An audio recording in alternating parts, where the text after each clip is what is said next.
Episode 5 of X-Men 97 came out on Wednesday, and we're going to be talking about it. We're going to be spoilering it a little bit, but before we get into the spoilers, Maggie, really quick, give your general feelings on it. General non-spoiler feelings. Pain. Yeah, I figured that would pretty well sum it up. This is a very intense episode, so if you haven't watched it, go ahead and watch it, and you're gonna be left with some feelings. And if you aren't left with some feelings, please tell me what it's like to be such a cold and heartless monster. Don't antagonize our listeners, John. Hey, you know what? Even negative engagement is good engagement. Anyways, with that, we are going to get into our spoiler discussion. So if you have not seen the episode, this is where you get off. However, if you have seen the episode, feel free to give your thoughts in the chat and let us know what you thought about the episode. So this episode was pretty much all about everyone's favorite love triangle, Rogue, Gambit, and Magneto. Is it a Okay, here's something that I want to. This might be a little bit of a tangent that I'm going to get off on. The term love triangle, does that phrase to me? I don't know if that necessarily works in situations like this, because the relationship between Gambit and touching, yes. Yeah, the relationship between Gambit and Magneto doesn't quite work as a triangle. It's more like even though there's been like 3 jokes about how it could work. Okay, outside of your brain. I'm sorry, there's literally in canon jokes about it if you are paying attention. I know. Including at the very top of this episode. But no, it's more of a love tent. Yeah. As I call it. I love flying V. I love I'm trying to think of other like V-shaped things. A love tent is what we call it. Okay, fine. That's fair. I don't know the terminology. I'm not as deeply into like the shipping culture as you are.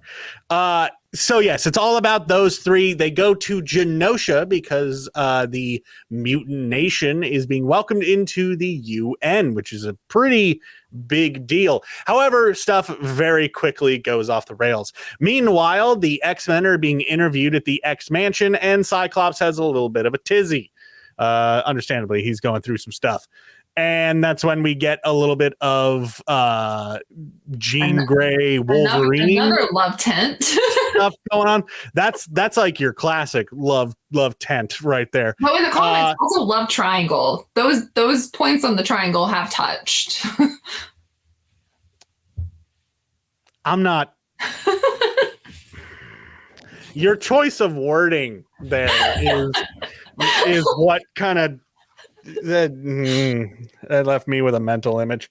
It's been in the comics. So yes, but anyways, the main brunt of the episode. You threw me off so bad right now. Genosha actually winds up getting attacked. But before that, Magneto is asked to rule Genosha because they figure like, hey, if Charles Xavier trusts you enough to put you in charge of the X-Men, that probably means that he trusts you enough to lead a nation, because apparently that's how that works. And of course, Magneto being Magneto, he's like, I feel like I need to have somebody by my side that the public can trust more than me. And he asks Rogue to be his queen. This leads to a very emotional scene between Rogue and Gambit, which is where I want to start our discussion in earnest. Oh, okay. That scene, to me, I felt Gambit in that moment. My favorite part of that scene is the fact that he is just sitting there throwing playing cards into the fire. Pretty true to his character, yeah. What did you think of that scene? That was a big emotional climax. I was paying more attention to the flashbacks, I'll be perfectly honest with you. I was honestly, I felt like, despite the fact that ultimately we all lost in this scenario, in this episode, I felt like I was winning at every front. Like, as somebody who actively ships Rami, which is Rogue, and Gambit, somebody who actively ships Rogue and Magneto, I felt like I was winning. As somebody who ships Logan and Jean, I was winning. As somebody who was like living for the drama of the Madeline Scott Jean situation, also winning. So basically every way I looked, unlike Gambit, the cards were in my favor. So like to keep my options open. But no, I think that all of these scenes throughout this episode in particular, the moments with Rogue and Gambit talking about their relationship or not relationship, since apparently Rogue did not want labels or commitment, which I was like, yeah, girl, go for that. And then, so you have this beautiful moment of Gambit like very easily taking being let down and like respecting Rogue. And then you have the same thing when Rogue lets down Magneto and he also understands it. And I really like that both men were not like jealous or bitter or like mean, that it was a very like non-toxic reaction to this. It put Rogue's feelings and emotions and wants first. And then ultimately both men sacrificed themselves for her happiness, thinking that she had chosen the other one, which I think is such a good setup for Rogue's character. And ultimately, I'm a Rogue girl through and through. I want her to be happy. And I am devastated that she has lost both of them, seemingly, in this moment. And I cannot wait to see where her arc goes, because I know that a lot of people were like, oh, I don't like that they're reducing her to like this part of a love triangle thing. And I was fine with that, obviously, but I do like now that it's more about taking that love triangle dynamic and giving her something like really meaty to explore for the rest of the season and probably into season 2 as well. Yeah. And I also think that it's an interesting play on the fact that like in the comics, she's had to choose between them before, and some of the comic runs where that is a thing. And I like that the stakes for that choice were so much higher here and had such like higher capacity for like pain. Yeah. I'm really into that. So you mentioned the flashbacks. I suppose we should get into this. There's been a lot of discussion around the Rogue Magneto flashbacks, and I know how you feel about it. I've seen that she is a 20-year-old your tweets, canonically in her 20s. Yeah.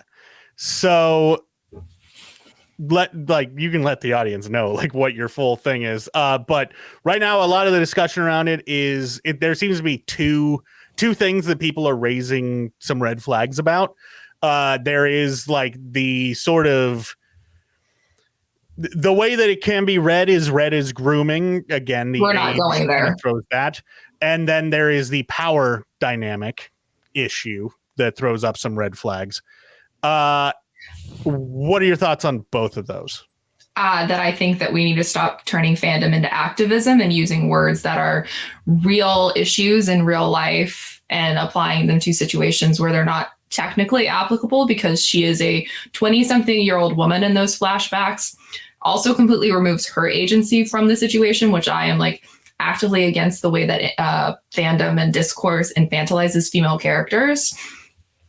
And also, Magneto has done significantly worse things, and the fact that this is the thing that are people like, oh my god, I can't believe this like full-grown man and full-grown woman had a thing, and not the fact that like he wants to kill all of humankind. Like, also it's X-Men. You can find like 110 even weirder dynamics in those comics. So like, here's the thing. I'm not gonna sit here and say that like, yeah, there are worse things. To me, the grooming thing, like, I'm just like, no, that's just no. I can kind of, with the initial way that it's presented, I can understand why it would throw up some initial red flags. But then when you think about it for longer than about 3 seconds, you're like, okay, no, because just the way that it's presented, because it's like her mom introducing her to Magneto, you can read it in a certain way. And I'm like, but then her age disqualifies that entirely. The power dynamic to me is the one that seems to have a little bit more validity in my eyes. I still am not necessarily, I'm not going to put very much weight behind it, but him being a mentor figure gives him some authority and does raise some red flags. Not enough for me to like really be too bothered by it, but I can understand why people would read the situation that way. But you definitely do have a point that there is, far worse things that Magneto has done, and there are ways that we should be reading this situation than not necessarily that we don't normally do. If any of what I just said made sense, it didn't just sound like a bunch of rambling bullcrap, which I tend to do sometimes. But yeah, so that gives us a little bit of context about their actual relationship, which this is one thing about their relationship so far this season that I felt has been lacking is that we didn't have a look at where their relationship started, how it sort of got to where it is now. So now we have that context. To me, that makes their pairing I'm a little bit more on board with them, because I'll admit that Magneto Rogue, I wasn't really big into that coupling. Maybe I'm a ride or die. What is it called? A rogue? Rami. Sure. Maybe I'm just a ride or die Rami, but it sounds like I'm talking about anyways. But this one at least provides a little bit of context. And as you pointed out, yes, the fact that both men handle being rejected by her so respectfully, to me, speaks volumes of both of their relationships and just this love tent in general. Indeed. Indubitably.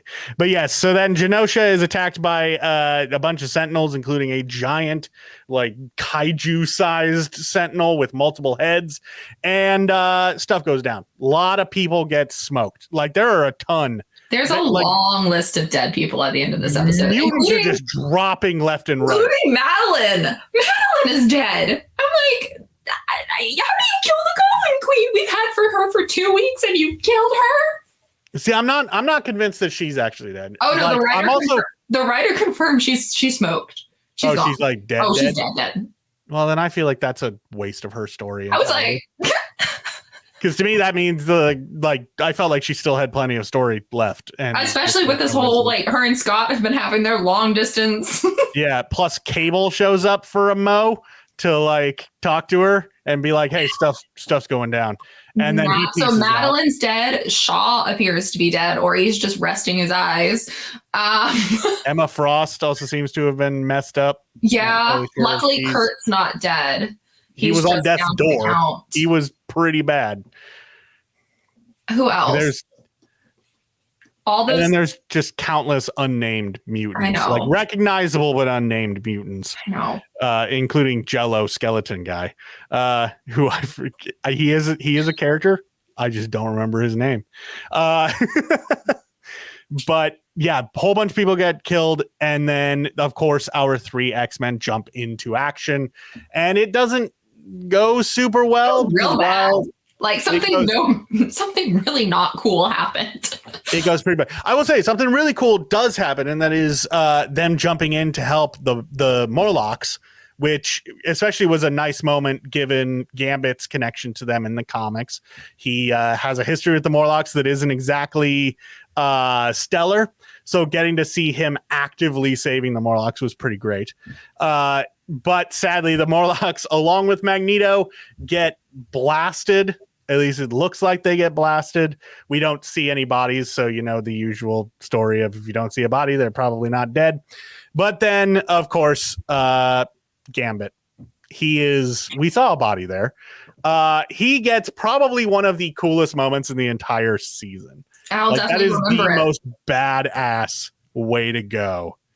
Where he actually gets up close and he energizes the giant sentinel. And of course it explodes because Gambit's powers, but it leaves us with a freshly corpseified Remy. Yeah, I mean, I think he was going to die from being skewered. So at least he went out in a blaze of glory. Yeah, I was pretty emotional about that. I'd understand that. I love Gambit. I've loved Gambit basically as long as I can feasibly remember, and it hurt even worse to read the writer's post that he put up yesterday where he was talking about like they specifically designed Gambit this season for everyone to fall in love with him so that his death would be even more traumatizing. Should have seen that one coming from a mile away as soon as I saw that little crop top of his. And we the crop saw top was a sign. Oh, it was a it's a man sign. in a crop top. He's gonna die. Well, okay, but literally though, because his side is exposed and that's where he gets stabbed through. Like there's so much like visual cues there that I'm just like, okay, well that's not cool. And we also know from the trailer that was released that there is going to be a funeral for someone, maybe a lot of someone's. But yeah, I am in a fragile state of mind, much like Rogue. But I was far more devastated, I think, by Magneto's death, specifically because he got a hero's death, seemingly. Again, no body, not dead. I'm gonna guess that he's not gone. Yeah, like I'm of two like current thought processes for this. Like I do want him to be dead alongside Gambit because then it keeps the stakes very high for that situation and where this kind of journey can go. But at the same time, like he is an Omega level mutant. And I do think that there are ways for him to not be dead. And I obviously don't want this fine looking man to be dead, especially when there is still so much for like a heroic arc for him that I think has more legs going forward, especially as now he will be put to a test. And that's why I think that I don't know what I want yet in terms of where this is going, because I think now that we've had this horrific attack on the mutants that completely backs up Magneto's feelings about humans, and his distrust, there's a part of me that wants to see him be there to experience that, and then also to see him kind of have to war with his two kind of thoughts of mind currently of like everything that I believe has been proven right on like a devastating level, but also like I've now also seen that like we do have to find a way to work together. But at the same time, I also want to see the X-Men grappling with realizing that Magneto was right and having to apply his logic without him there to see it. And so like there's a really interesting story there as well. And that's why I'm like, I want him to be dead, but I don't want him to be dead. And not even just for like shipping purposes. I genuinely love Magneto and agree with a lot of the signs that say Magneto was right in that, because it's proven that his feelings about humans not being trustworthy is literally the thesis of this entire episode. Yeah. I think that So I don't for a second think that he's actually gone. I think that he might I'd be surprised if he shows up next episode. Like he'll be gone at least for a little bit, but I think he is going to come back. And if I had to venture a guess, he's going to come back much more vengeful and a whole lot less okay with humans. Just because, I understand how comics work, and I understand that at a certain point we're going to have to return to a status quo, and the status quo is Magneto and the X-Men being at odds with each other. However, that being said, Scott this episode was showing some pretty anti-human behavior. I know. I was like, Scott is. And Scott also has had some moments in the comics where he's done some stuff. Let's not forget the moment when he got a hold of the Phoenix and proceeded to mess everybody up, including a newly resurrected Charles Xavier, who he just smoked with no hesitation at all. Yeah. So they could go a few different ways with it. It could be, I am interested to see what is going to happen. I do definitely feel like this is going to be a watershed moment in the series and is going to dictate how people are going to behave moving forward, not just because obviously we have a major main cast member death, but also just because this is a cataclysmic event that is going to rock the world. The teaser for what's to come that dropped mere minutes before this episode went up. I don't think you've gotten to see it yet. I saw the thumbnail on Twitter and I didn't click on it. Yeah, there's can I talk about it? Can I talk about it? Go for it. Okay, so Captain America's shield is in it. And I'm like, please give me the like Avengers of this universe in this, because I have such a like fondness for like the animated Avengers stuff that we used to get. Like I need that. I need that team up. And like and there's stuff from the comics that also goes very nicely with where Scott could be going with the Avengers, that I'm like, my brain is just like whirring with potential. And it's like blink and you miss it moment in the trailer. It kind of basically ends on it with the Captain America shield. But we also got like it also seems like obviously Sinister is involved. It also implies that Apocalypse might be back, which obviously red herring that we got with Wolverine thinking that when Madeline was going to labor. And then obviously Apocalypse. yeah. So like there seems like they're teasing like these three big foes. What do you think the over under is if Apocalypse does show up, that's how we get Gambit back, because he brings Gambit back as one of his horsemen? Yeah, that's exactly what everybody is essentially assuming. Yeah. And there is the really good arc in the comics where Rogue like takes the evil out of him from that plot line. So I would be here for that. Yeah. Like I said, and this show's been telling a lot of comic stories in very concise ways. So anything that's happened in the comics, I feel at this point is on the table. What are the chances you think that this season, like I think that this wouldn't be a like one episode thing, but what if this season sets us up for a season 2 Avengers versus X-Men?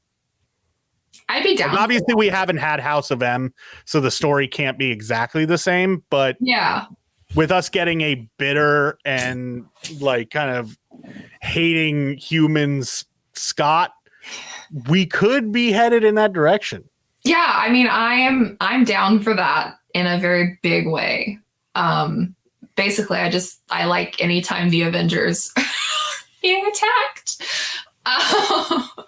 But also, I'm just really excited to see like the potential that we're getting this 1990s era Avengers.